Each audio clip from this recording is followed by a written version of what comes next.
ደሴ ውስጥ አንድ ቆለኛ ሙስሊምና አንድ ደገኛ ክርስቲያን ጓደኛ ይሆናሉ።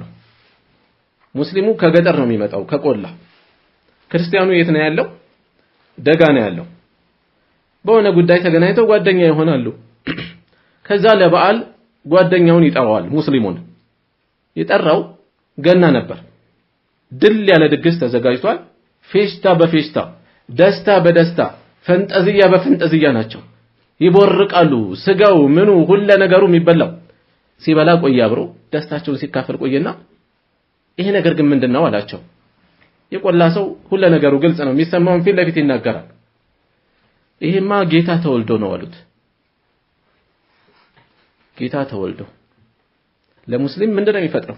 ምን ያህል ይሰቀጥጣል? ቁል ሁወ አላሁ አሐድ አላሁ ሰመድ ለም የሊድ ወለም ይውለድ። ይሄን እየቀራ ለመጣ ሰው የሚፈጥረውን ነገር አስቡት።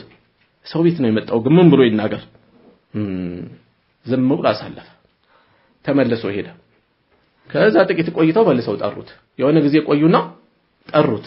አሁንም እንደዛው ፌሽታ በፌሽታ ናቸው፣ ደስታ በደስታ ናቸው። ሁሉ ነገሩ ከሚበላው ከሚጠጣው አብሮ አሳለፈና ይሄስ ምክንያቱ ምን ነበር አላቸው።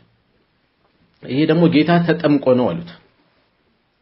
ጉድ ነው ዘንድሮ እየሰማ ያየ ያለው ነገር በጣም ይገርም ነው። ጌታ ቅድም ተወለደ ተባለ፣ አሁን ተጠመቀ፣ ውሃ ውስጥ ተነክረው አወጡት። እሺ ከዛስ ተመልሶ ሄደ። አልቆየም ጠሩት መልሰው። ሲመጣ ያ ደስታ የለም። አሁን ሌላ ሁኔታ ነው ያለው። በባዶ እግር ነው የሚሄዱት። በጣም አዝነዋል፣ ተክዘዋል፣ ራሳቸው ላይ ሳር ነገር አስረዋል። ሐዘን ነው የሚታየው። የሚበሉት ንፍሮ ነው። ምንድነው የሆናችሁት አላቸው። ግራ ገባው። ጌታ ሙቶ ነው አሉት። ያ ባለፈው የተወለደው አላቸው። አዎ አሉት። እኔ እኮ ፌሽታ ስታበዙ እንደማያድግ አውቀዋለሁ አላቸው።